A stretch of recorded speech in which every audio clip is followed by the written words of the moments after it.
As you can see on the PowerPoint, this morning I want to talk about positive divine law. And you may ask yourself, what in the world is that? And if you hang with me, I'll let you know. I'll try to explain it. The fact of the matter is, there is more than one kind of law that God reveals. There are at least two kinds. You have moral law and you have positive divine law. When moral law is defined or described, moral law describes that which is right within itself because it's right. And it universally is right. And it requires a corresponding response because it's right.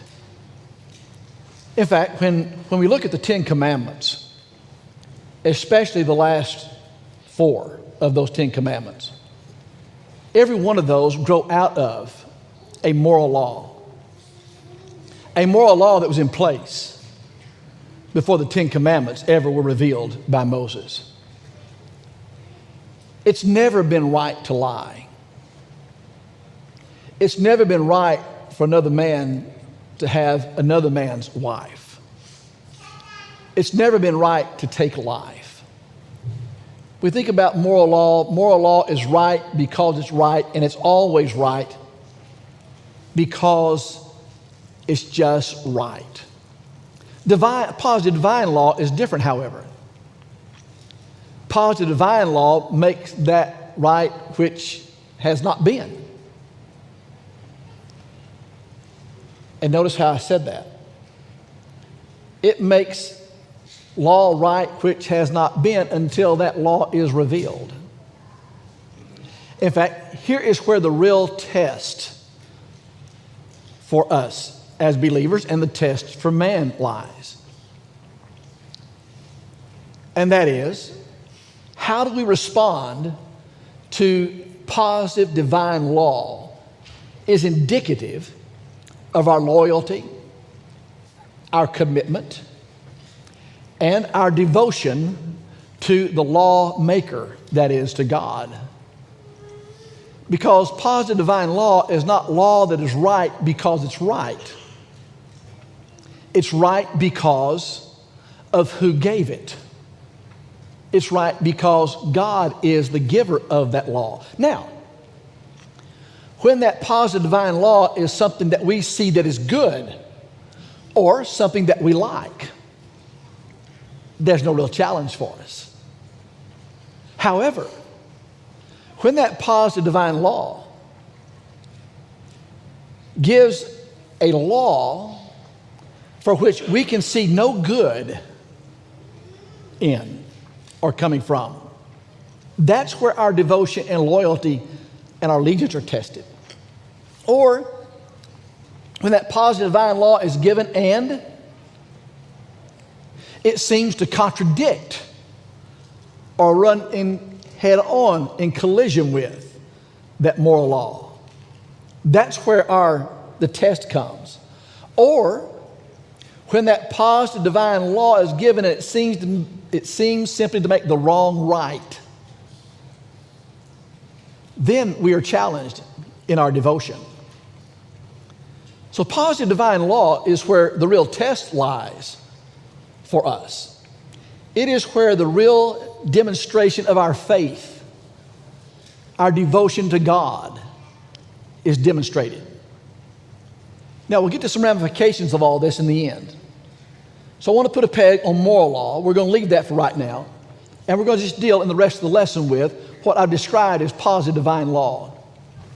When we look at that, I want you to look first of all at Exodus chapter 12. Exodus chapter 12. And look at verses 1 through 13. Exodus chapter 12, verses 1 through 13. Look what he says. Now, the Lord spoke to Moses and Aaron in the land of Egypt, saying, "This month shall be your beginning of months. It shall be the first month of the year to you. So speak to all the congregation of Israel, saying, on the 10th of this month, every man shall take for himself a lamb according to the house of his father, a lamb for this household. And if the household is too small for the lamb, and him and his neighbor next to his house, take it according to the number of the persons, according to each man's need, you shall make your count for the lamb. Your lamb shall be without blemish, a male of the first year. You may take it from the sheep or from your goats. Now you should keep it until the 14th day of the same month. Then the whole assembly of the congregation of Israel shall kill it at twilight.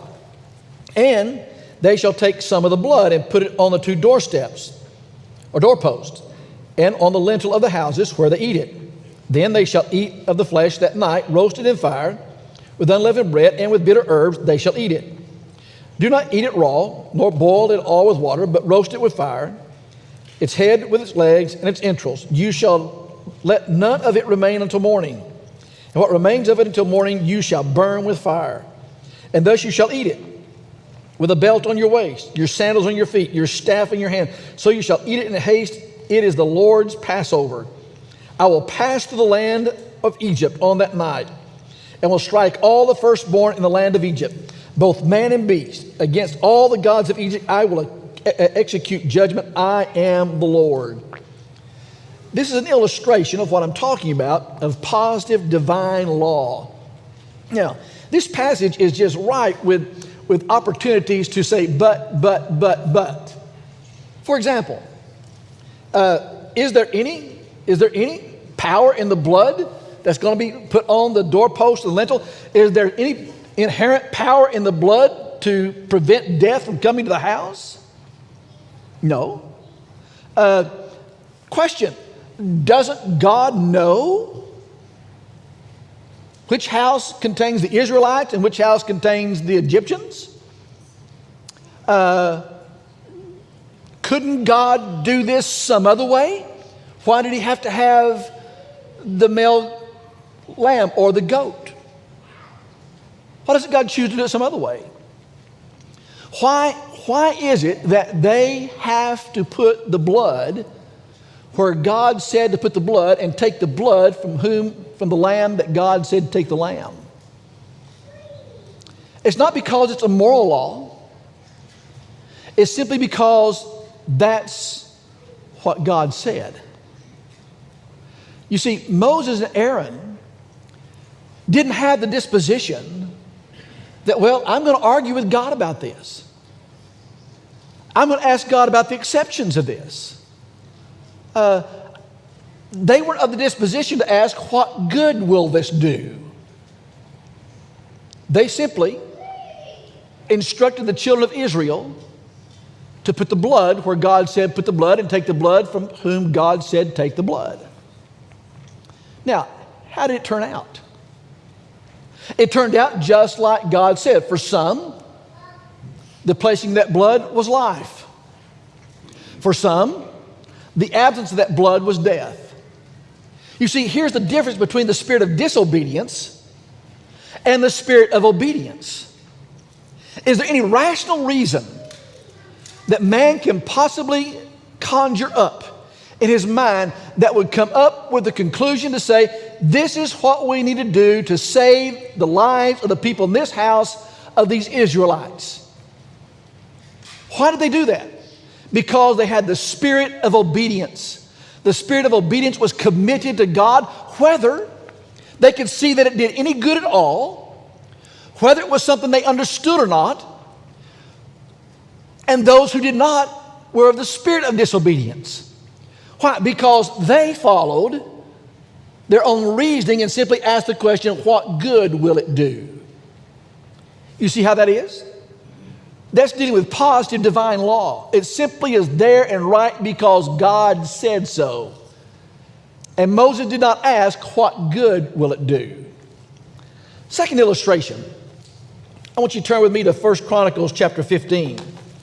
1 Chronicles chapter 15. And look at verse 2. 1 Chronicles chapter 15 and look at verse 2. David said, no one may carry the ark of God but the Levites, for the Lord has chosen them to carry the ark of God and to minister before him. Now, as you turn back a chapter to chapter 13, I'll ask you the question here. Why does David say that only the Levites can carry the ark of God? Here you have the positive divine law. It's not because of some moral quality in the Levites. It's simply because that's how God told David to tell the people to carry the ark. In fact, if we took the time to go back to Numbers chapter 4 and read the whole chapter of Numbers chapter 4, then we would find the tribe that was supposed to carry the ark. There were the tribe of Gershon and Merari and Kohath. My mind went blank for a moment. I was trying to think of Kohath. And they were the ones that were supposed to carry the ark and carry all the utensils of the tabernacle. Those who were the tribe of Kohath were the ones that were supposed to carry the ark by a specific way. Why did God choose the Kohathites? Because God chose the Kohathites. But now look back at 1 Chronicles chapter 13 and begin in verse 9. And when they came to Chidon's threshing floor, Uzzah put out his hand to hold the ark, for the oxen stumbled.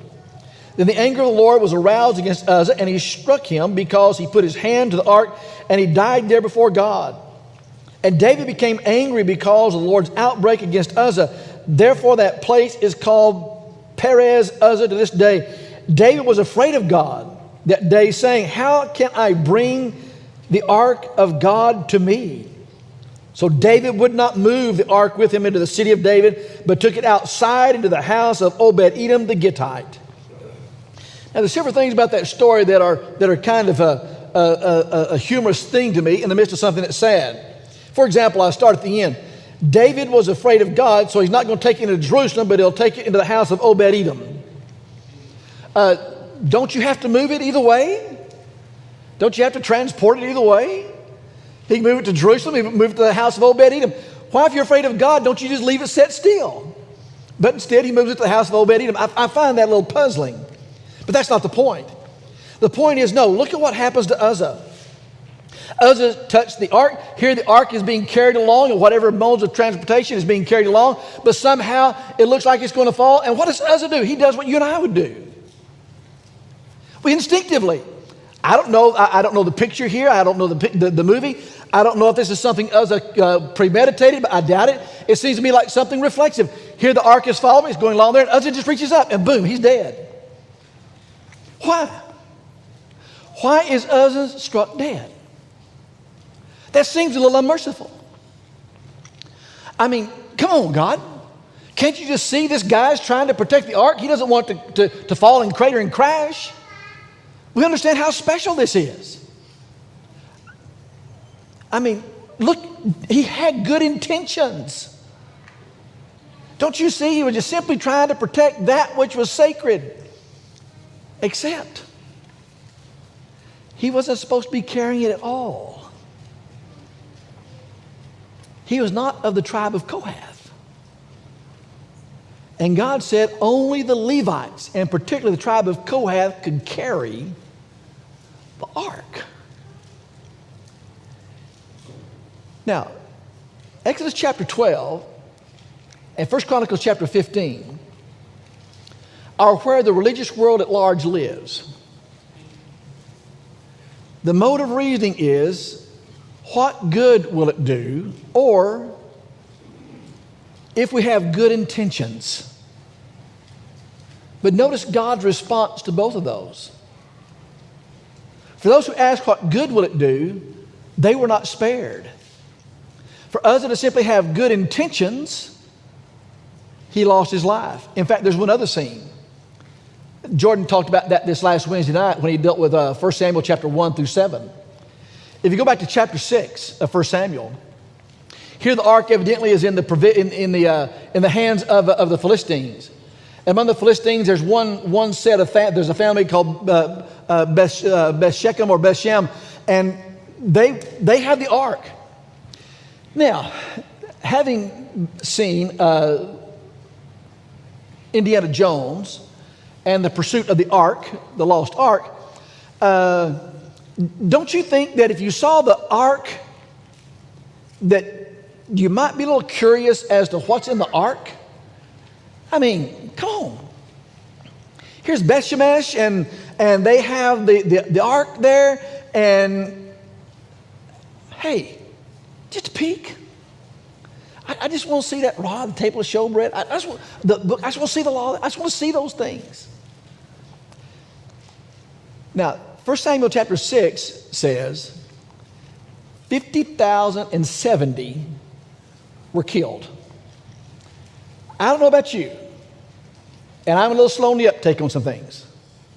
But I think by the time the first 49,000 were killed, I don't believe I'd have been in the last part that would have been looking in ark that made 50,070. Why is that the case? Why are they killed? Because God said that was sacred and no man was to touch it. Even when they carried it, they could not touch it. What made that right or wrong? It was not a moral issue. It was because of God's positive divine law. Now, those are old stories, and we can see through those things. But now let me ask this question.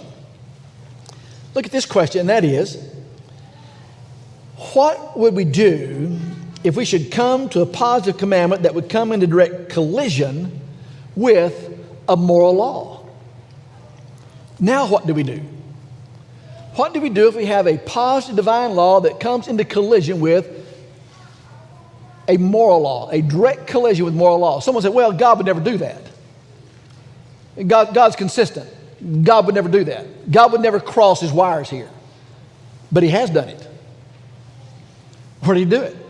Well, turn with me to Genesis chapter 22. Look at Genesis chapter 22. Being familiar with this great story, you know this is the story in which you have Abraham and Isaac and them going to the top of Mount Moriah. But I want you to see in Genesis chapter 22, verses 1 and 2 particularly here. Now it came to pass after these things that God tested Abraham and said to him, Abraham, and he said, here I am. Then he said, take now your son, your only son, whom you love, and go to the land of Moriah and offer him there as a burnt offering on one of the mountains of which I shall tell you. Take your son, and I want you to put him to death on the altar. Wait a minute. What's one of the moral laws? Thou shalt not murder. And here, God is telling Abraham, I want you to run that straight on. I want you to offer your son as a sacrifice. I want you to take the life of your son. Wait a minute, God. Murder's wrong. How can I put my son to death if murder's wrong? How can you tell me to violate? How can you tell me to violate a moral law? How can you give me this divine law to violate a moral law? Well, how did Abraham respond?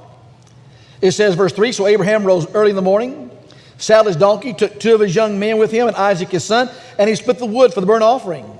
And he rose and went to the place of which God told him. Then on the third day, Abraham lifted up his eyes and saw the place afar off. And Abraham said to his young men, stay here with the donkey. The lad and I will go yonder and worship, and we will come back to you. You ever notice that? Go offer your son as a burnt offering, but Abraham tells the servant, you stay here and we will come back to you. As they're traveling, it says, then on the third day, Abraham lifted up his eyes.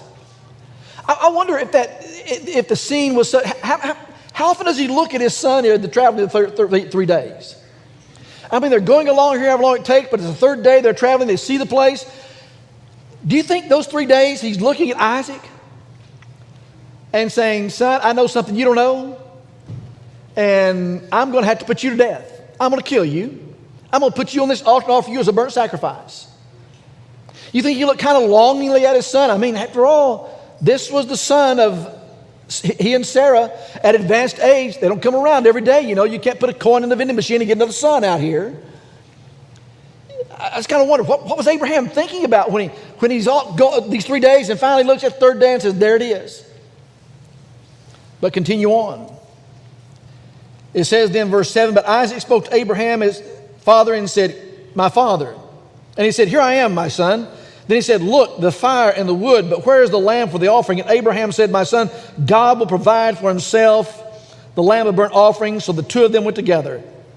Then they came to the place which God had told him. And Abraham built an altar there and placed the wood in order, and he bound Isaac his son and laid him on the wood. Drop down to verse 12.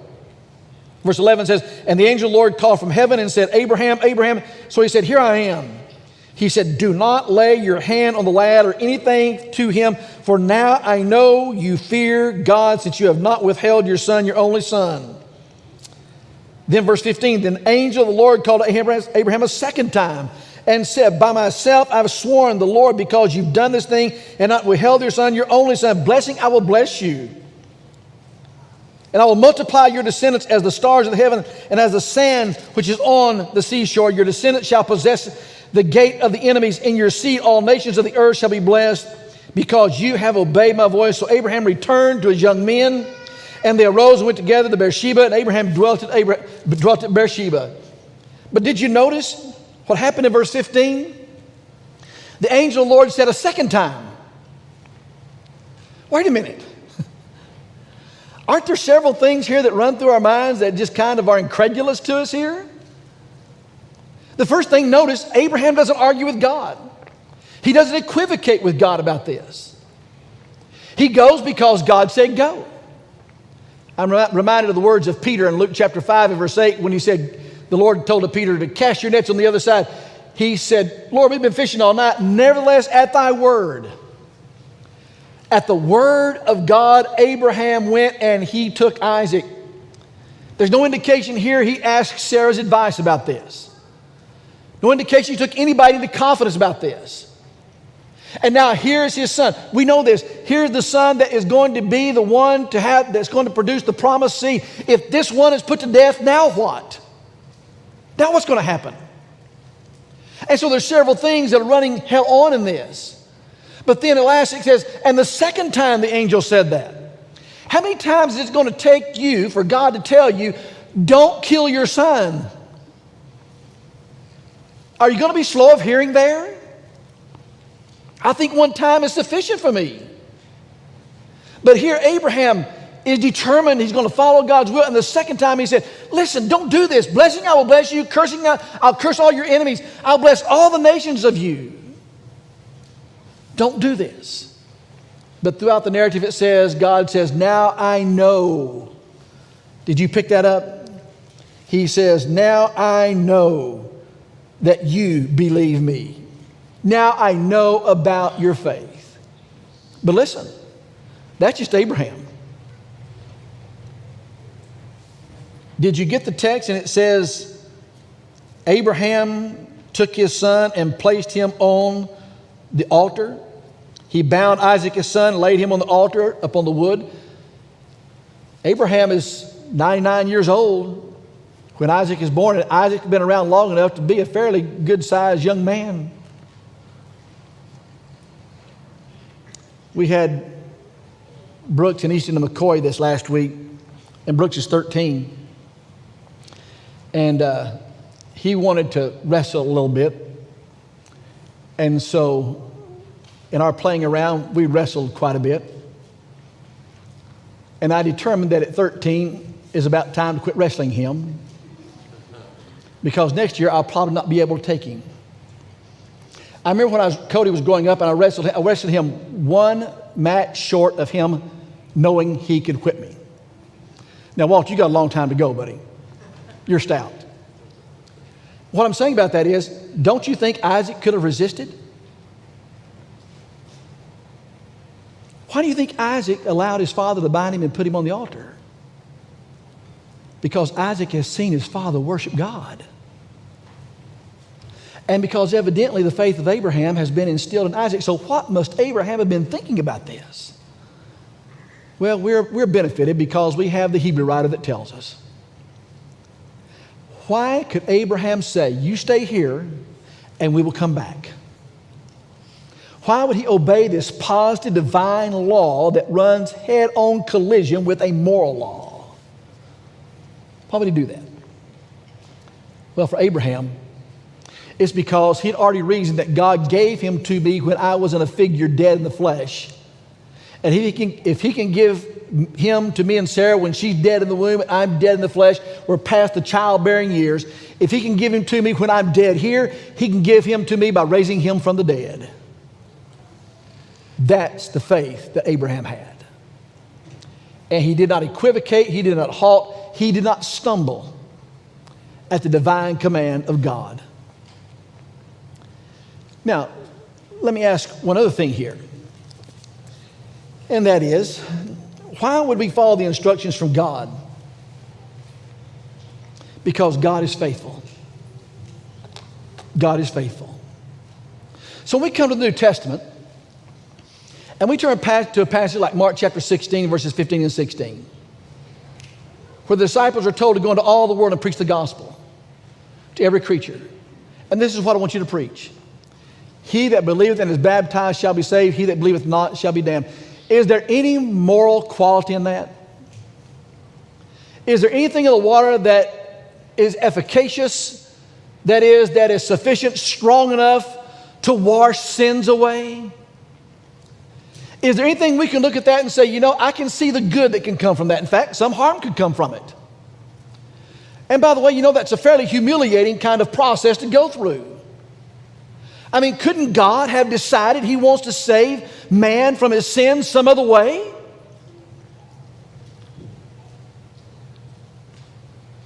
Why does Mark chapter 16 make any difference at all? Why, when he says, he that believeth and is baptized shall be saved, he that believeth not shall be damned, why does that have merit and meaning? Because it is a positive divine law. I might reason within myself.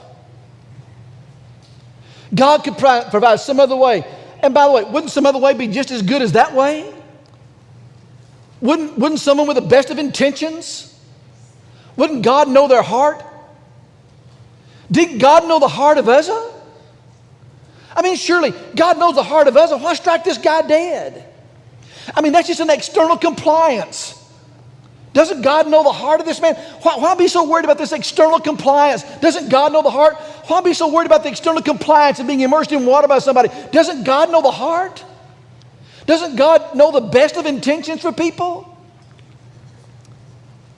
But don't we see, when God gives his positive divine law, there's no wiggle room with God.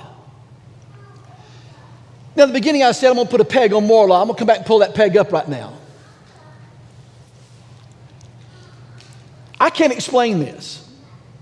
I wish I was wise enough and schooled enough to be able to explain this to you. All I can tell you by observation is it's just there. When there was positive divine law that was violated, there were serious death and life consequences. But when moral law was violated, God did not respond the same. Why in the world does God not strike David graveyard dead when he gives his right hand to the death of Uriah and commits adultery with Bathsheba? Why doesn't he strike him dead? I don't know. David violated moral law. David revered God's positive divine law. But he violated the moral law, and in violating that moral law, God's response to him was different. In fact, it's a year later until David comes to his senses and writes the 51st Psalm and really lays his cards on the table, the 32nd Psalm along with that. We can see that, how that whole year, the guilt is just eating him up. But God doesn't strike him dead. God doesn't kill his house. Well, the son does die. The child dies. The child suffers because of the consequence of the guilt of the mother and the father. So there was that response, but not to David personally, in his own person. And you could go on down the line and see some things similar to that. However, conversely, when Ananias and Sapphira lie to the Holy Spirit, they're struck dead immediately. So there you have that violation of moral law, and they're struck dead. There may be something more at play there than just the moral law, but you see God responds differently. God doesn't respond the same to every law that is violated. And God has more than one law. In fact, if you look in the book of Leviticus, chapter 16 particularly, you'll see the different kind of sins that are committed there and the different responses of God to those sins. But it does not negate the fact that whether it is moral law or God's positive divine law, God is testing our commitment, our loyalty, and our devotion to Him. And we must still have the spirit of obedience. To ask what good will it do, or the best of intentions, at the very least, is getting close enough to the line. Close enough to the line to say, I will stand in the place of God, and I'll let God be accountable to me. Whatever God does with moral law is His business. I know for sure, however, how God responds to positive divine law when it is violated. You see, here is our test. How will we respond to God's positive divine laws in our life? And will we then, therefore, have the commitment and loyalty to be faithful enough to Him to keep His moral law? Sin is indeed a transgression of God's law, and sin indeed will condemn. David suffered the consequences of it the rest of his life in his house. It was never peaceful in his house past that point. The death of a child, the rape of one half-brother against a sister, a son who is an insurrectionist against his own father and takes his own concubines, and it just goes worse and worse for David. While the repercussions of his act were not immediate, there were still repercussions of what his act was. When a person lies, when a person murders, when a person commits adultery, there's still ramifications that come as a result of that. No one gets off scot-free as a violation for God's law, whether it's moral law or positive divine law. There are always consequences to live with. For our purposes this morning, I want to see it's not just we obey God's law when we see it's good. Even when we don't understand the good that can come from it, we respond positively to God's divine law. And even when it puts us in collision with moral law, we respond positively to God's divine law. And even when it seems to make something wrong right, we respond positively to God's divine law. Listen, when He says, He that believeth and baptized shall be saved, he that believeth not shall be damned, our soul, eternity, is on the line with regard to how we respond to that. Thank you so much for listening this morning. If you're with us streaming, we thank you for joining us. But there's someone in this audience this morning who needs Christ in some way, or some way we can help you at all. Then we ask you to come while we stand and while we sing.